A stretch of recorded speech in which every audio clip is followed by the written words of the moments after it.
খুশি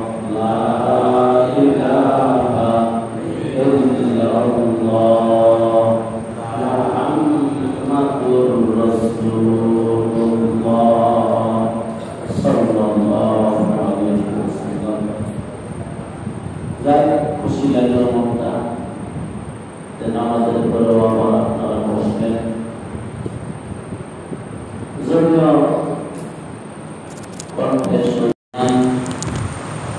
মহান রাব্বুল আলামিনের অশেষ মেহেরবানিতে কথা আরও 2 ঘন্টা না 3 ঘন্টাও বলতে পারবো।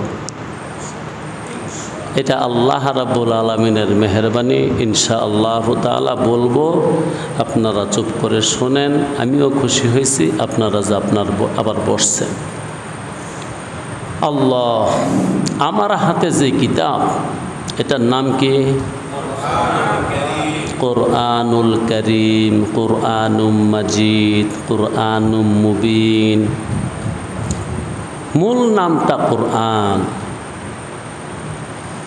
এই কিতাবটার সাথে আজ এখনো আয়াত কোনো কিছুই শুরু করি নেই, একটু কথা বলতেছি ভূমিকা শুরু। এই কিতাবটার সাথে যার সম্পর্ক, তাআল্লুক, নিসবত, ওই মানুষটার দাম বাড়বেই বাড়বে।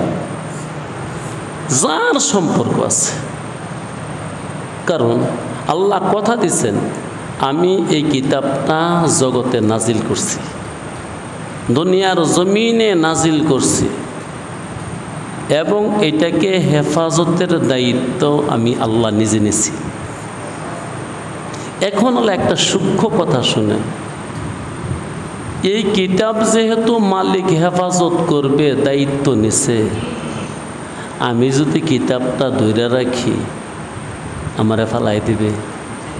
আল্লাহু আকবার, क्या राज की बात है। তুমি যেহেতু আল্লাহর কিতাব আল্লাহ হেফাজত করবে, যদি তুমি একটু ধৈর্য রাখতে পারো তাহলে তোমাকে সহই হেফাজত করবে। তো আসেন এই কিতাবটাকে ধরে রাখি, আসেন এই কিতাবটাকে আমরা সঙ্গী করি। এক বুজুর্গের একটা কিস্সা শোনাই।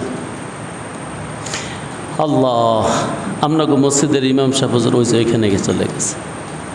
তো ওয়াজে বেনজির নামে একটা কিতাব আছে। এটা মূল কিতাবটা অনেক বড়, উর্দু ভাষায় লেখা, যদিও এটার কিছু অংশ বাংলা করা হয়েছে। ওইটার মধ্যে একটা কিস্সা লিখছে, ঘটনা লিখছে। এমনি চাইছেন গা কি কিস্সা লিখছে। ইমাম সাহেব হুজুর স্বপ্নে দেখে পাশের একটা মানুষ মারা গেছে, বুড়ো মানুষ, আল্লাহ তারে মাফ করে দিচ্ছে। এই স্বপ্নটা একবার না, দুইবার না, কয়েকবার ইমাম সাহেব স্বপ্নে দেখছে। ইমাম সাহেব চিন্তা করলো, বারবার স্বপ্নে দেখতেছি আল্লাহ পাক মানুষটাকে মাফ করে দিচ্ছে। লোকটা কি আমল করতো একটু শুনে গিয়া। জানাজাও তো আমিই পড়াইছি। ইমাম সাহেব জানাজা পড়ায় না। দেখতাম কৃষিকাজ করে, তেমন কিছু জানে না, তেমন কিছু বুঝে না। লোকটাকে আল্লাহ মাফ করে দিচ্ছে। বারবার স্বপ্নে দেখি, বারবার স্বপ্নে দেখি। তো মহল্লার একজন যুবক মানুষ লইয়া ওই বুড়া বেটার বাড়িতে গেছে। আল্লাহ, বুড়া বেটার বাড়িতে গিয়ে জিজ্ঞাসা করলো যে আজ থেকে 1 মাস আগে যে বুড়া মানুষটা মারা গেছে তার আত্মীয় স্বজন কারা আছে। তো পরে দেখা গেল তার আত্মীয় বলতে কেউ নাই, শুধু একটা মেয়ে আছে। কি আছে? একটা মেয়ে। তো মেয়েটাকে পর্দার আড়ালে রাইখা ইমাম সাহেব জিজ্ঞাসা করলো, মাগো তোমার বাবা কি আমল করত? কি আমল করত? কারণ আমি বারবার স্বপ্নে দেখি তোমার বাবাকে আল্লাহ নাজাত দিচ্ছে, জান্নাত দিচ্ছে। তোমার বাবা কি আমল করত? তখন বলল, হুজুর আমার বাবা কি আমল করবে, মূর্খ মানুষ, তেমন কিছুই জানে না, কিন্তু আমার বুঝ হওয়ার পর থেকে দেখতাম আমার বাবা একটা কাজ করত, এটা কি আমলের মধ্যে পড়ে কিনা এটা জানি না। কি কাজ করতো কও না শুনে। আমার বাবা সকালবেলা অজু নামে হাত পাও ধুইত, আসলে তেমন অজু জানেও না।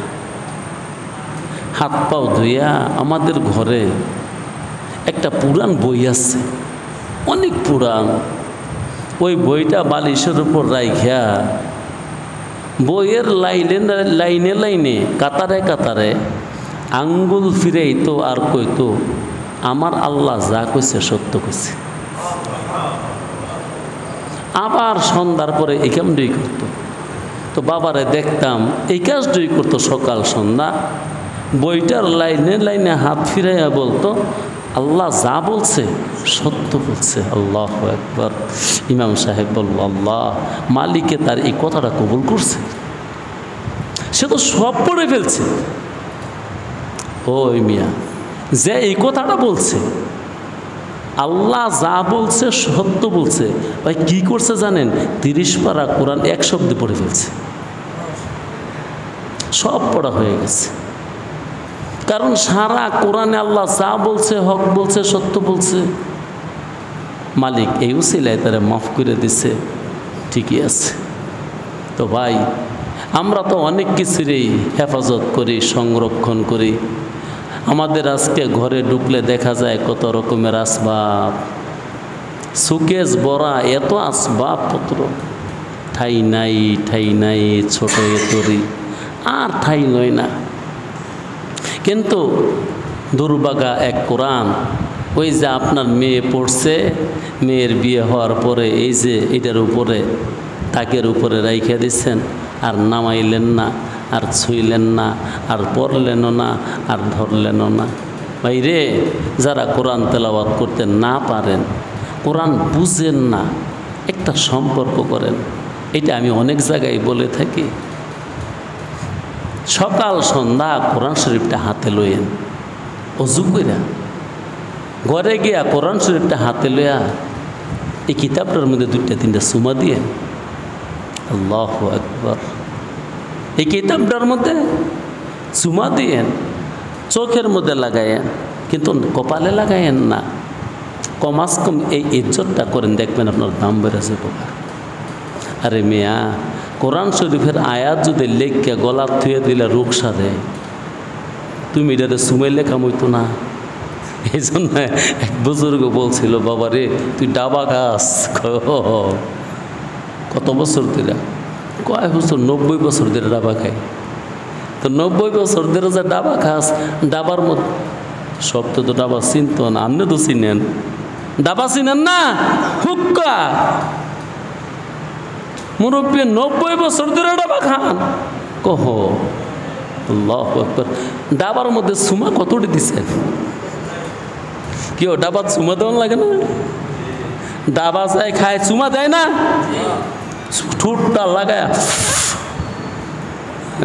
ওই বুজুর্গে বললো, বাবা রে 90 বছর পর্যন্ত যেত লক্ষবার তুই এই ডাবার মধ্যে চুমা দিছিলি, যদি খোদার কোরআনে এত চুমা দিতি, তুই এতে দিন বিশাল বড় অলি আল্লাহ হয়ে যেতি। আল্লাহ, যারা পড়তে পারেন না তারা কমাস কম এটা বুকে নিবেন, হ্যাঁ, এটা চুমা দিবেন। আল্লাহ এটার উসিলাতে মাফ করে দিন।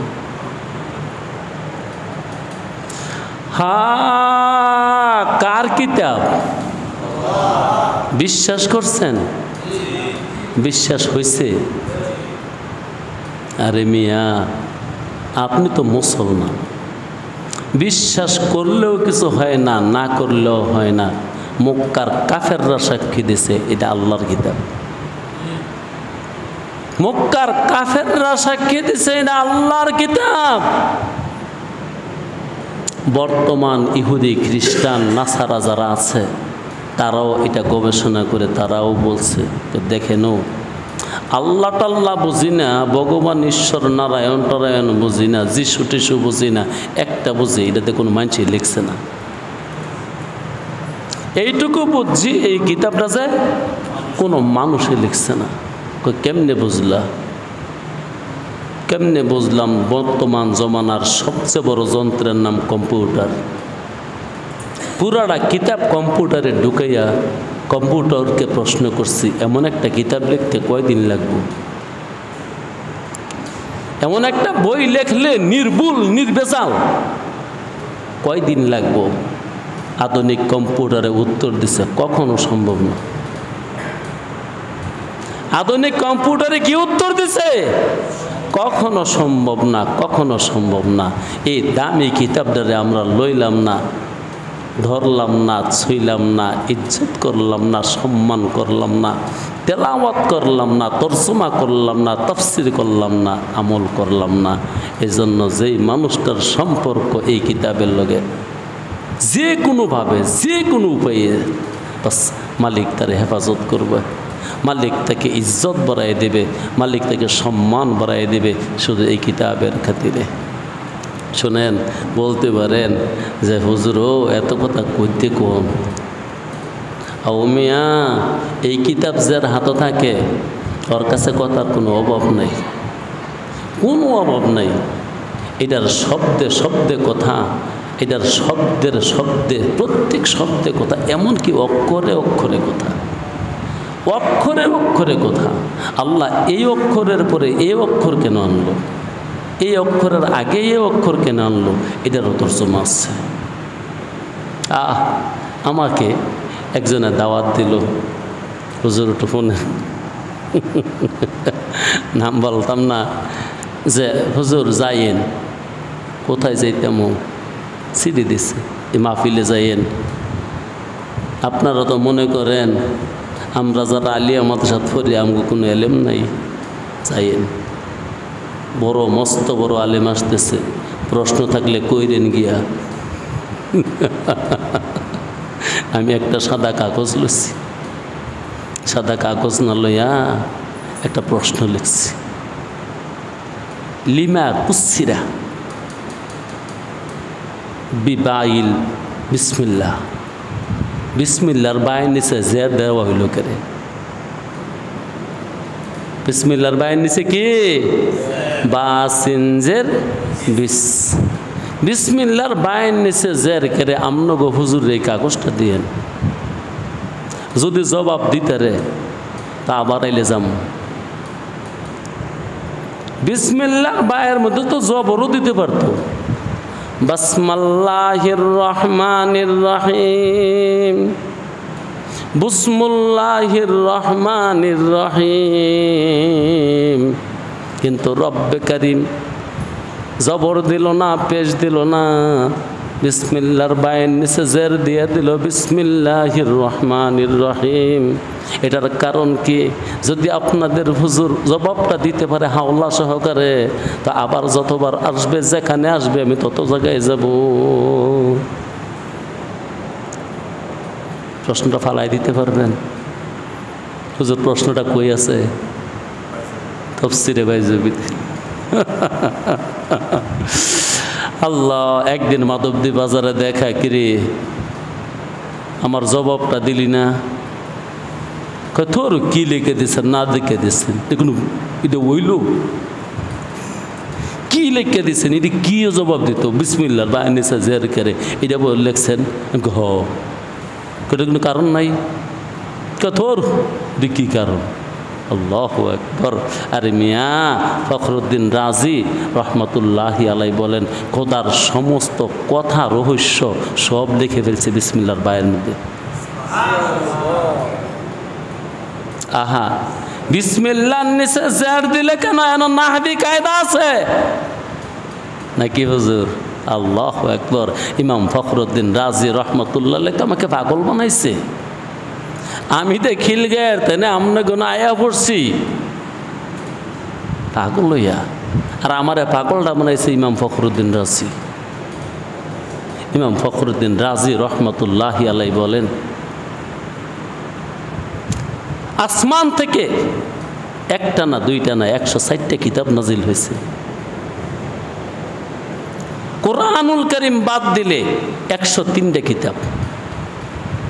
103টা কিতাবের মধ্যে যা লেখা আছে ইয়ার চেয়ে 1 কোটি গুণ আলফা আলফা আলফা আলফা গুণ বেশি কথা লেখা আছে কোরআনুল কারীমের মধ্যে। এই আলফা আলফা আপনারা বুঝছেন না, ওই যে কোনছে না আলিফ লাইলা, আলফা মানে হাজার হাজার হাজার হাজার, কোনছে হাজার হাজার 5 বার কয়ে যদি এটা গুণ দেন তো কত কোটি হয়। ওই 103টা আসমানি কিতাবে যত কথা লেখা আছে ইয়ার চেয়ে কোটি কোটি গুণ বেশি কথা এই কিতাবটার মধ্যে লেখা আছে।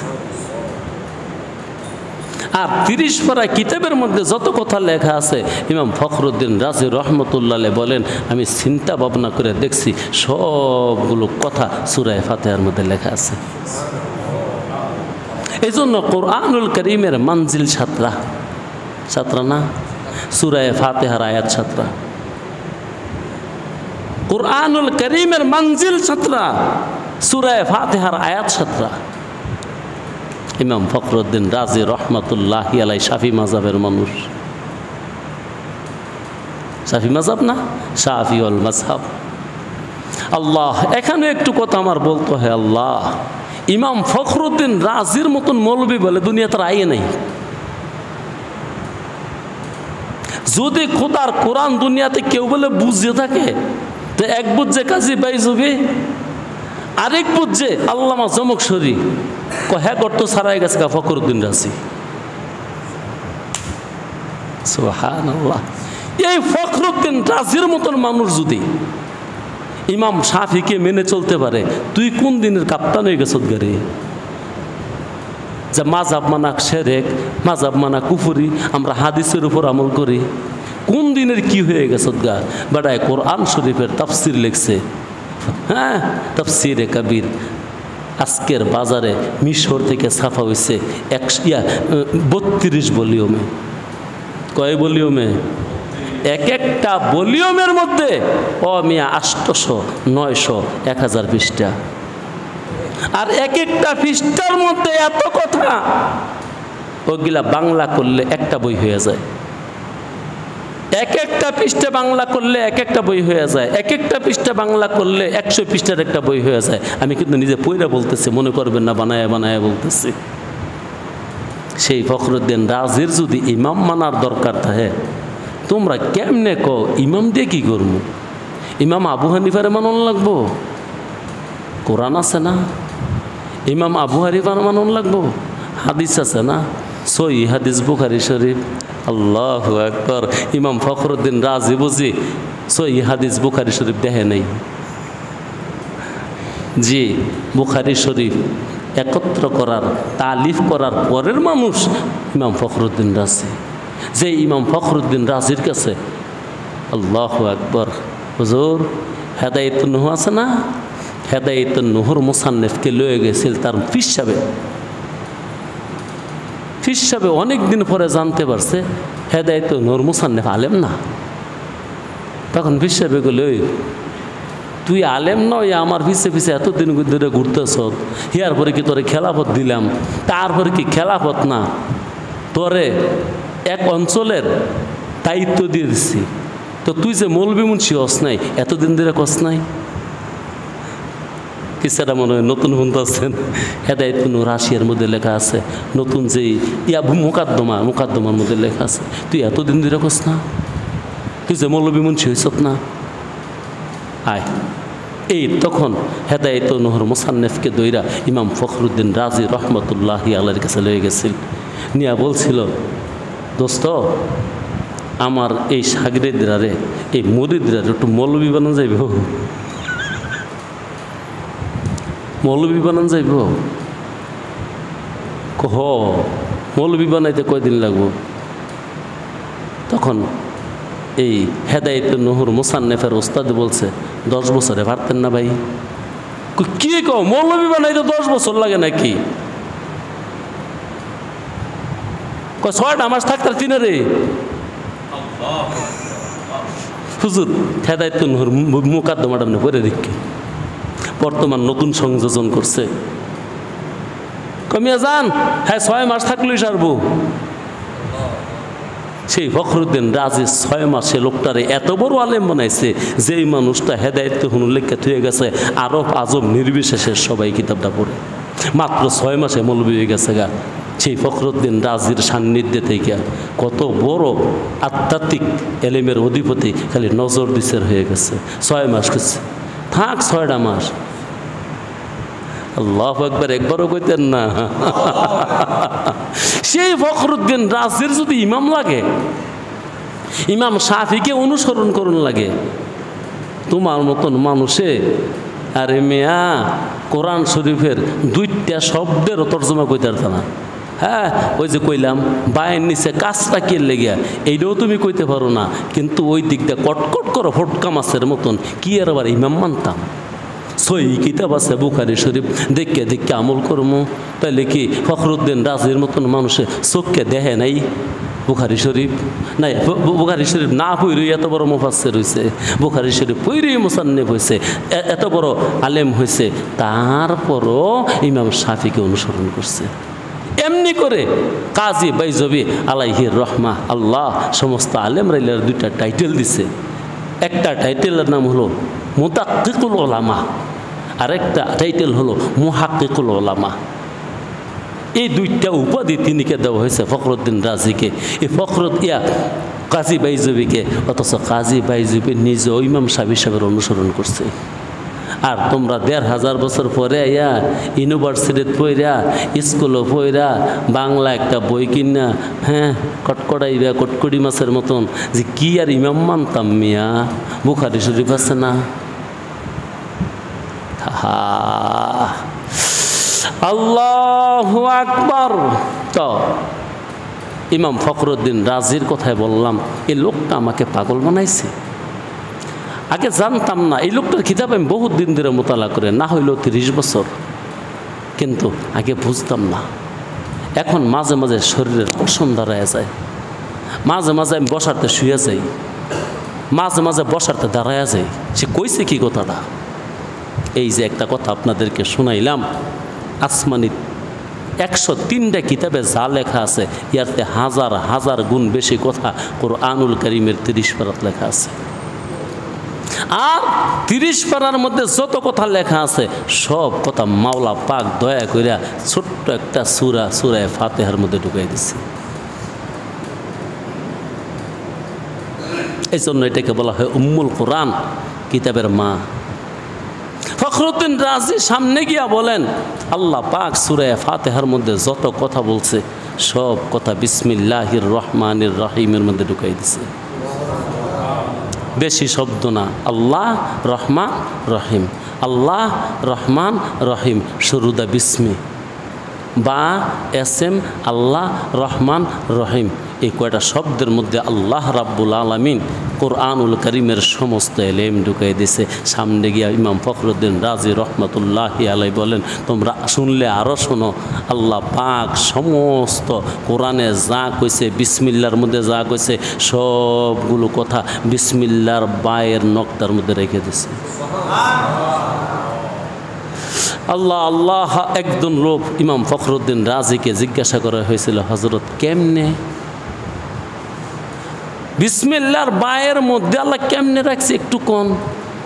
এই কথাগুলো যে তিনি লেখছেন আমি সব বুঝি বললেও ভুল হবে, কিছু বুঝছি ওইখান থেকে কিছু বলি।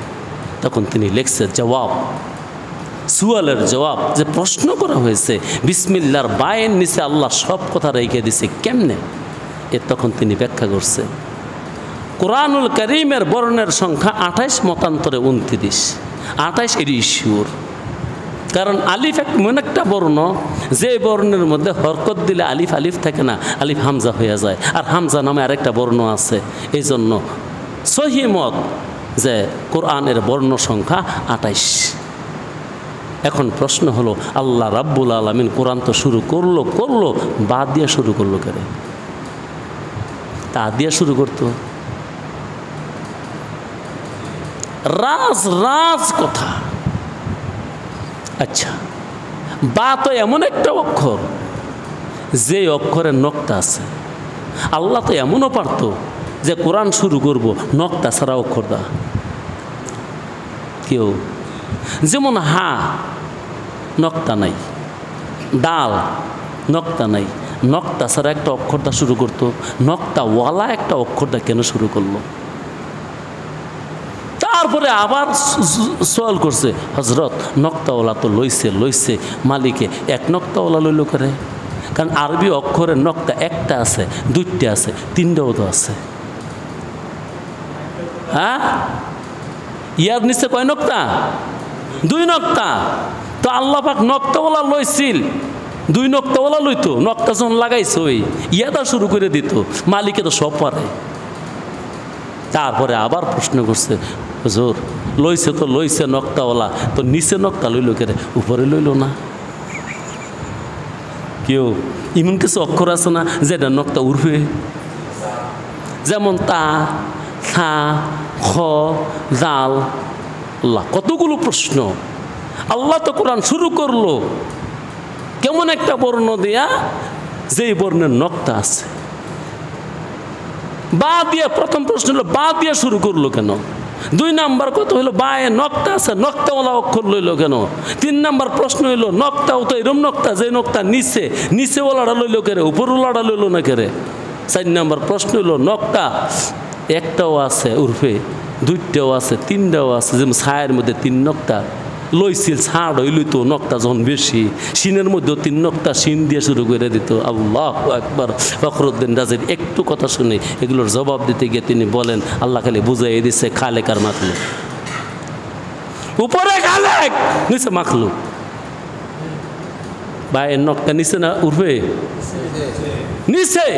উপরে টান, ডান দিক থেকে রেখা তাই না বাম দিকে গেছে, নিচে একটা বা দিয়ে দিছে, উপরে আল্লাহ, নিচে তার মাখলুক।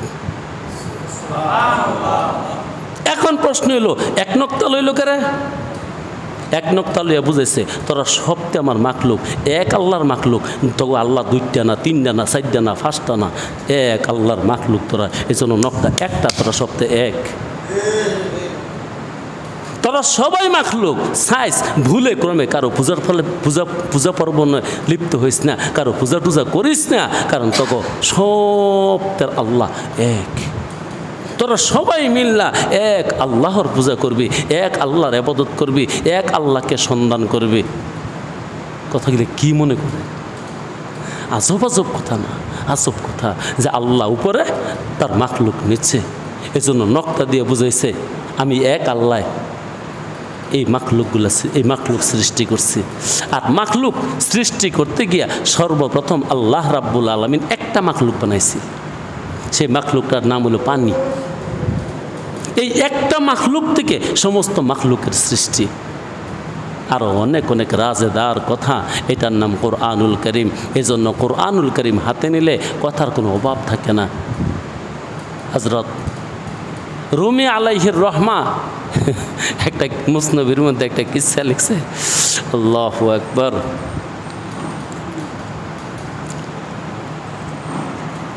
মুসনবির মধ্যে একটা কিসসা লিখছে, সাপের লগে ব্যাঙের দোস্তি।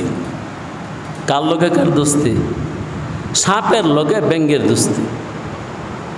তো ব্যাঙে খালি ব্যাঙ তো শুকনোয় থাকে না, সাপ তো শুকনোয় থাকে, ব্যাঙ তো পানির মধ্যে থাকে। সাপের খালি একটাই দাবি, বন্ধু দেখা করো না, কমাস কম সপ্তাহে 1 দিন করো। কয়দিন পরে কয় বন্ধু সপ্তাহে দেওয়া হয় না, সপ্তাহে 2 বার করো। কয়দিন পরে কয় বন্ধু প্রত্যেক দিনই 1 বার করো। কয়দিন পরে কয় বন্ধু প্রত্যেক দিনে 1 বার হয় না আমার, সকাল সন্ধ্যা করো। কয়দিন পরে কয় বন্ধু প্রেম বাইরে গেছে গা, এই সকাল সন্ধ্যার দেখাই হইতো না, আমি যে সময় ডাক দিব এই সময় আইবা।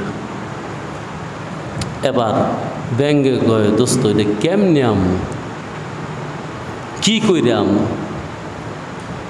কেমনে?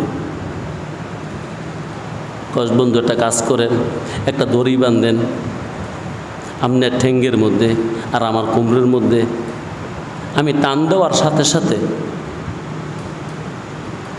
বুঝবেন আমি ডাক দিচ্ছি। টান দিলে বুঝবেন ডাক দিচ্ছি, আপনি কেনারা এসে পড়বেন, আপনার সাথে কথা বলবো। ও গল্পটা হইল ব্যাঙ আর ইঁদুর। তো ইঁদুরে বলতেছে আমি সুতার ধরে টান দিলে আপনি বুঝবেন যে আমি ডাক দিচ্ছি, কেনারা এসে পড়বেন।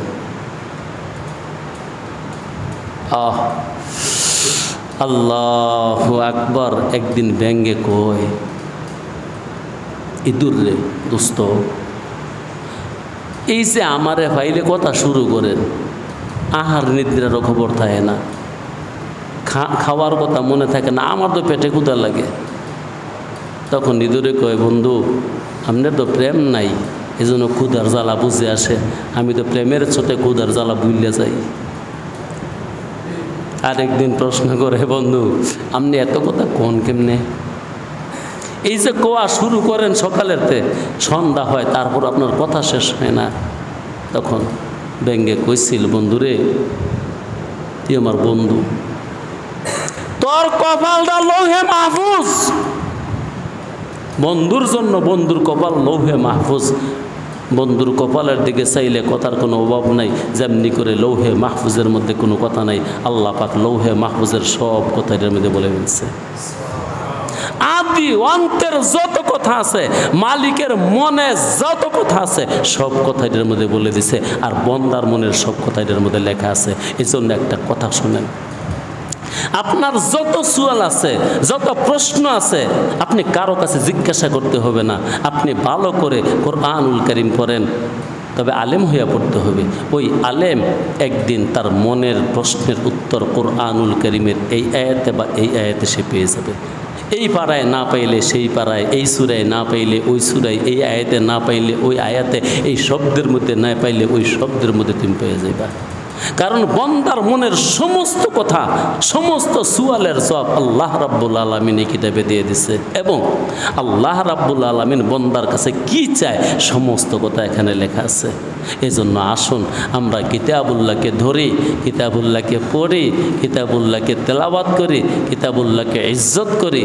এবং যদি না পারি, কিতাবওয়ালা যারা আছে তাকে ইজ্জত করি।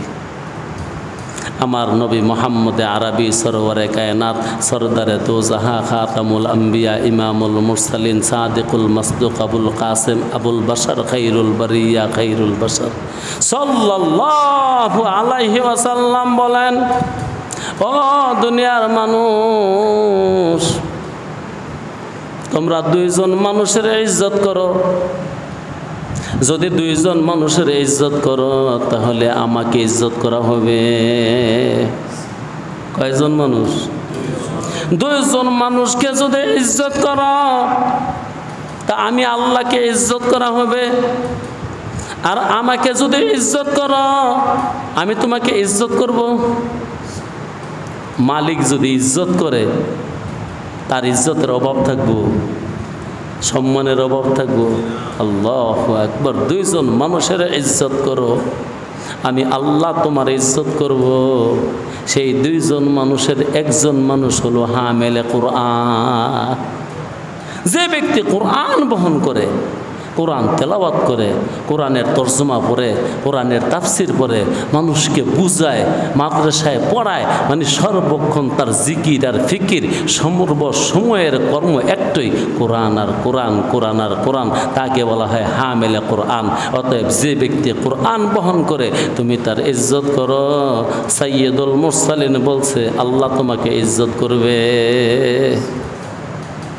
তাহলে কোরআনওয়ালারে ইজ্জত করলে যদি আল্লাহ ইজ্জত করে, কোরআন ইজ্জত করলে তোমারে কি করব? আরেকজন মানুষ হলো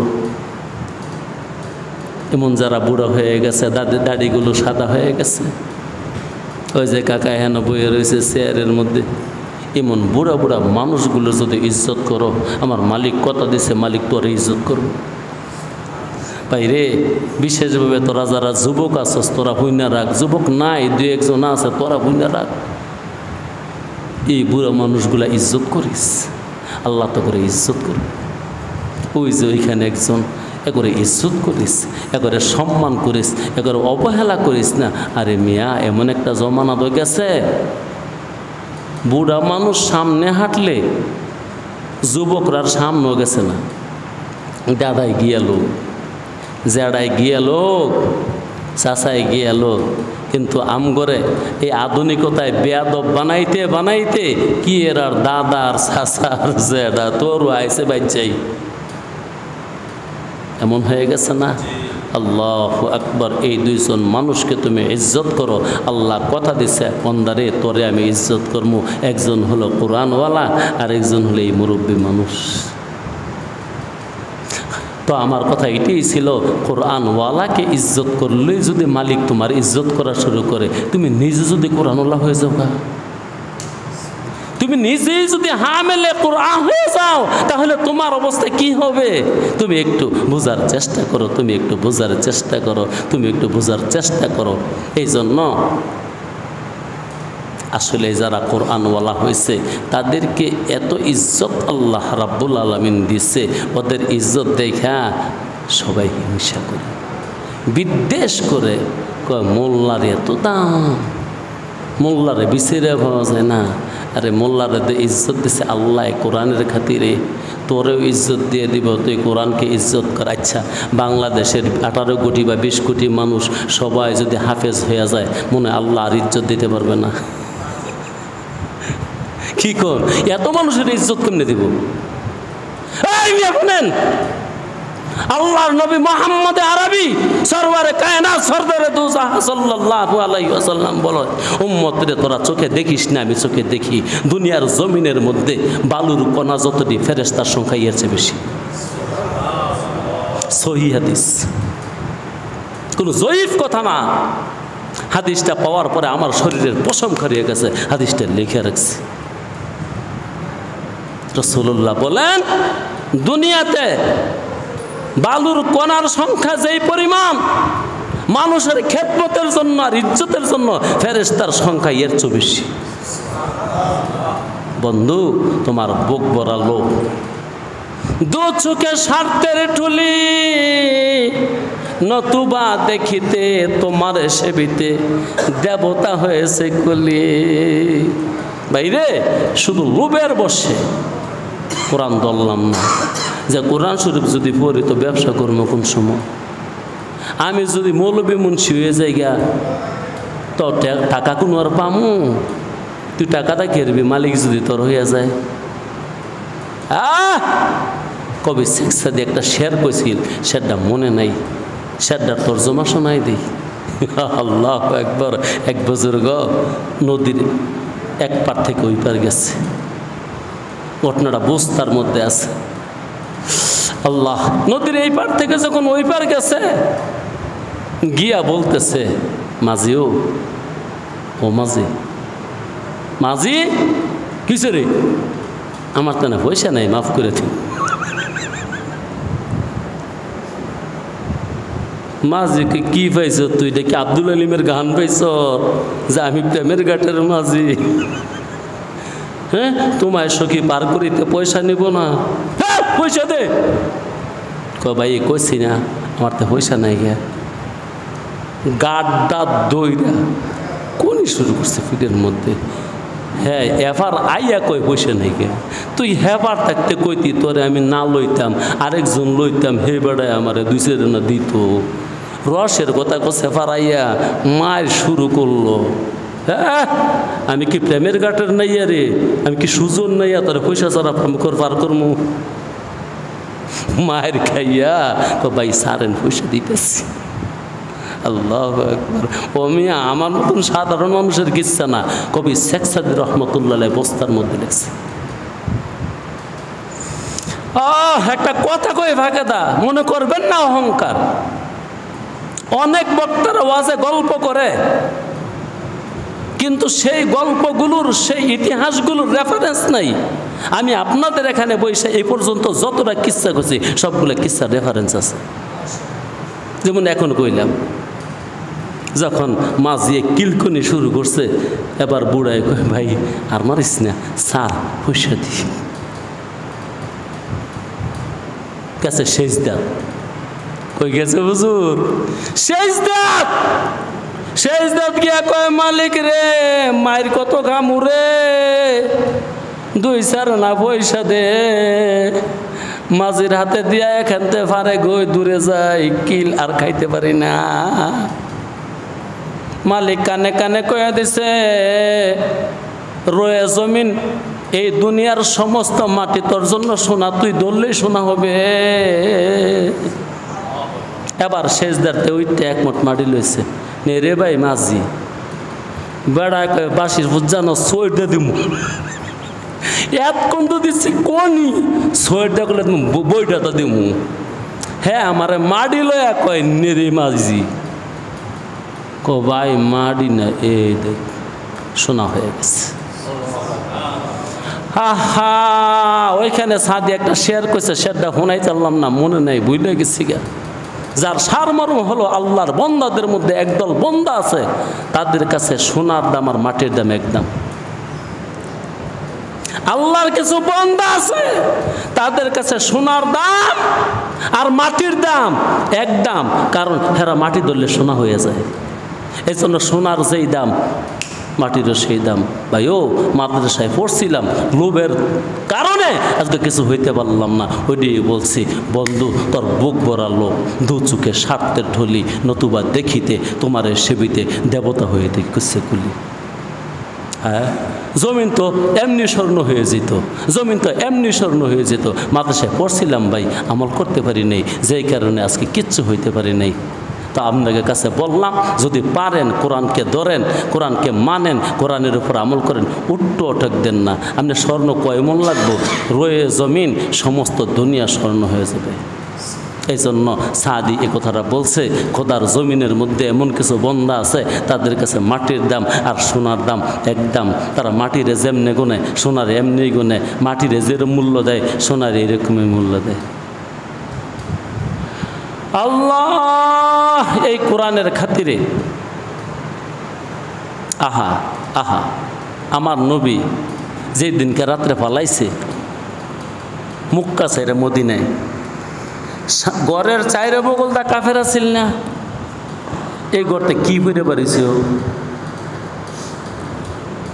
ওয়াজ আপনারাও জানেন কি পড়ছি কেমনে বাইরে গেল কিচ্ছু না সূরা ইয়াসিনের প্রথম কয়েক 3 আয়াত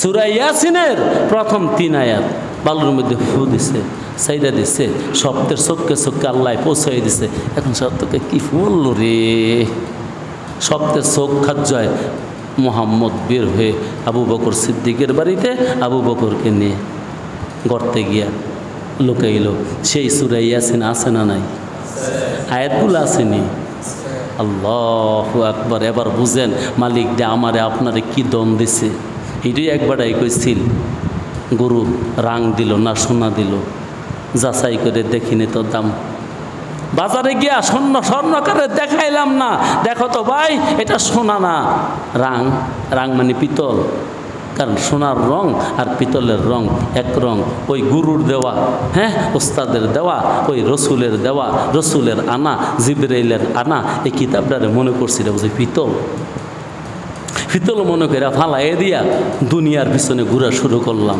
কিন্তু কোনো দিন যাচাই করে দেখিনি তো দাম সোনা কিনিলাম নাকি রূপা কিনিলাম অবস্থা এরকম নাম গো সরমনার পিসা হুজুর রহমতুল্লাহি আলাই প্রথম পীর যিনি এসাক সাহ তিনি একটা কিচ্ছা লিখছেন আল্লাহ এক বেটা নদীর পাড়ে হাঁটে ক্লান্ত হয়ে গেছে এক জায়গায় দেখে কতগুলা কালো কালো পাথর তো আনমনা হইয়া ওইখানে বৈশা আনমনা হইয়া বৈশা এই পাথরগুলা নদীর মধ্যে একটা একটা করে ফালায় ফালাঞ্জন শেষ হয়েছে একটা পাথর হাতে নিয়ে এবার হাঁটা শুরু করছে অনেক দূর যাওয়ার পরে এক বেটাই কয় তোমার আতো কি এর বেটা পাথর দিয়ালাম আমারে কে রে কাম আছে কি এরবি দিয়াও তুমি এটা কেরবা তুই কেরবি এত সেতিস না নিলে ফার্স্টিয়া নিয়ে দিয়ালা না রে বুঝছি ফার্স্টিয়া দিতাম না কত 10টিয়া দিই কয় না দাম উঠতে বেড়াই কয় তোমার 1 লাখ টাকা দিই ও আমি ইসাক শব্দ কিস্তাটা লেখছে ব্রিটিশের আমলে হ্যাঁ 1 লাখ টাকা দিই এই সোমবার 1 লাখ টাকার এখন কত কোটি টাকা এবার বেড়ায় তো আরই পাথর দেয় না, জিগায় বাইরে এটাতে কি করবি হে ডাকো, এটা কে আরবি হে ডাকো, কইলে দিন। আল্লাহ, ওই লোকটা ছিল স্বর্ণকার। ওই লোকে বলল, ভাই রে কইতাম না দিবি নি, দিলে দে। কয় না, দিতাম না। তো দেখেন ভাই, ওই পাথরের চেয়ে দামি এই কোরআন না কম? বেশি। এটার সোয়া যেন লাগাইবেন দামি, যেন লাগাইবেন দামি, যেন লাগাইবেন দামি, যেন লাগাইবেন দামি। আপনি লাগান, দেখেন আপনার দাম কি হয়, দেখেন আপনার দাম কি হয়, আপনার দাম কত বাড়ে, আপনার ইজ্জত কত বাড়ে। হ্যাঁ, আজকের মতো কথা বলবো না, তারপরও ওই যে বললাম, বন্ধুর কপাল দেখলে কথার কোনো অভাব থাকে না। হ্যাঁ, একবার আর আরেকটা গল্প কইয়া আজকের তফসির করলাম না, কোরআন সম্পর্কে একটু উদ্বুদ্ধমূলক কিছু কথা বললাম আপনাদেরকে। আরেকটা কথা শোনেন, এইটাও আমি উদ্ধৃতি দিয়েই বলবো।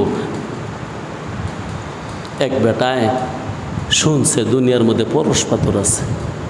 পরশ পাথর কি জিনিস? যেটা লোহার মধ্যে লাগলে লোহা অসনা হয়ে যায়, বাস কামকাই ছেড়ে দিয়া, সব কিছু ছেড়ে দিয়া পরশ পাথর খুঁজে। বাস ওই যে কাপড়টা পিন্দা বাইরেছে, কয়দিন পরে এটাও ছিঁড়ে হয়ে আছে গা, কোনো মতে একটু লেংটি মেংটি দিয়ে রাখছে, আর কোমরের মধ্যে একটা শিকল পেঁচাইয়া রাখছে। যেনই পাথর পায় এটার মধ্যে ঘষা দেয়, ঘষা দিয়ে দিয়ে ছায়, স্বর্ণ হয়েছে নি। কিন্তু একটা সময় গিয়ে অভ্যাসে পরিণত হয়ে গেছে গা, আর ছায় না। ঘষা দেয়, ফালাই দেয়, ঘষা দেয়, ফালাই দেয়, ঘষা দেয়, ফালাই দেয়। এক দেশে গেছে, গিয়ে ভিক্ষা চাইল, কিছু অন্ন দেওয়া যাবে? বাড়িওয়ালায় কয়, ওহে ভিখারি, সোনার শিকল পেলে কোথায়? তাই তো,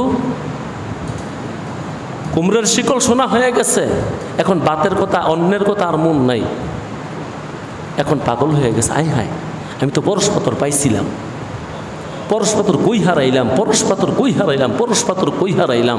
হ্যাঁ, আমি তো পরশ পাথর পাইছিলাম, আমার স্বভাব হয়ে গেছে গা, ঘষা দেই ফালাই দেই, ঘষা দেই ফালাই দেই, ঘষা দেই ফালাই দেই। যদি প্রথমবারের মতন দেখে দেখে ফালাইতাম, আজকে আমি পরশ পাথর পেয়ে যেতাম। এখন বেটার মাথা নষ্ট, এই শেষ বয়সে আমারও মাথা নষ্ট। আগে বুঝি না এটার দাম। ওই হুজুরে আমার চিনে, আমি দুনিয়ার বহুত বাটফারি সাটফারি করছি, বাটফারি সাটফারি করে যখন কুল কিনার পাই না, এতদিনে আমি পরশ পাথরের সন্ধানে নামছি। কিন্তু পরশ পাথর তো ওই শৈশবকালে আমার ওস্তাজুল মোকাররম আমার দিয়ে দিছিল। যদি এইটার ইজ্জত করতাম তো সব দ্বন্দ্ব আমারে থাকতো। হ্যাঁ, আল্লাহু আকবার। এই গল্পটা করতে কইছি, এই গল্পটা একবারে বানায় লেখছে, কিন্তু আমি কই নেই। তার নাম রবীন্দ্রনাথ ঠাকুর, তার একটা কবিতা আছে পরশ পাথর। ওই কবিতার মধ্যে সে এক জায়গায় লেখছে, বিরোহী বিহঙ্গ ডাকে সারা নিশি তরু ডাকে, যারে ডাকে তার দেখা পায় না বাবাগা। তবু ডাকে সারাদিন আশাহীন ক্লান্তিহীন, একমাত্র কাজ তার ডেকে ডেকে জাগা। তো একমাত্র কাজ তার, একমাত্র কাজ তার ডেকে ডেকে জাগা, একমাত্র কাজ তার ডেকে ডেকে জাগা। আল্লাহরে ফাইলে পা, না ফাইলে না পা, তুই ডাকতে থাক। মায়ুস না হো আহলে জমি আপনে খতা সে, তাকদির বদল जाती है मुज़्तर के दुआ से। बैठेगा चैन से अगर काम के किया रहेगे, पर गुना ने कल से के मगर पिंजरे में फरफराए जा। ला इलाहा इल्लल्लाह, ला इलाहा इल्लल्लाह, ला इलाहा इल्लल्लाह, ला इलाहा इल्लल्लाह, ला इलाहा इल्लल्लाह, ला इलाहा इल्लल्लाह, ला इलाहा इल्लल्लाह, मुहम्मदुर रसूलुल्लाह सल्लल्लाहु अलैहि वसल्लम। या